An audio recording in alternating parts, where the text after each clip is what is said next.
desert was an unyielding sea of gold under the sun, but for Dr. Elizabeth Carter and her team had been guided by fragments of an old map discovered in a remote library.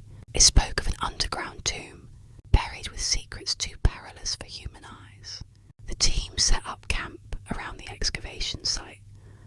After days of digging, they unearthed a stone door carved with symbols that no one could decipher. "I don't like this," muttered Amir, the team's guide, his voice trembling. "The symbols could predate the known dynasties. We're making history here." Despite Amir's protests, they forced the door open. The walls were inscribed with warnings in dead languages. At the centre of the chamber lay an enormous, sealed stone sarcophagus, its surface etched with writhing, serpent-like creatures. As the team gathered around, Ryan noticed a small inscription glowing faintly. He traced it with his finger, accidentally activating a mechanism. The ground trembled. The sarcophagus lid slid open.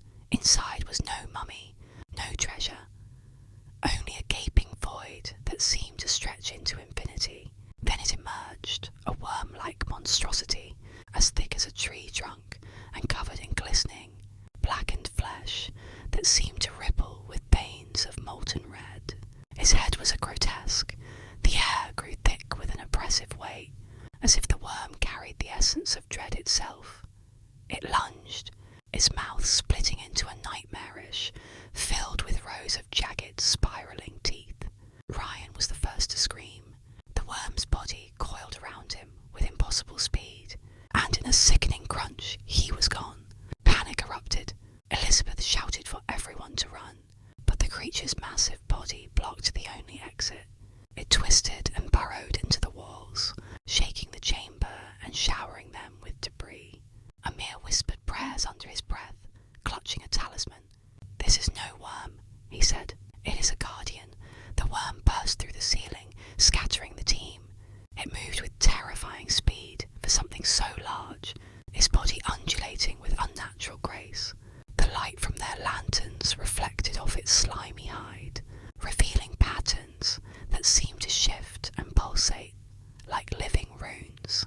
Elizabeth spotted an ancient urn marked with the same writhing symbols. She shouted to Amir, "What if that can seal it?" Amir hesitated but nodded. Together, they dodged the creature's snapping jaws and clawed their way to the urn. The others tried to distract the worm, but one by one, their screams were silenced. Elizabeth grabbed the urn and noticed it was filled with a viscous, glowing liquid. Without thinking, she hurled it at the creature. The liquid splattered across its body, and the worm let out an ear-splitting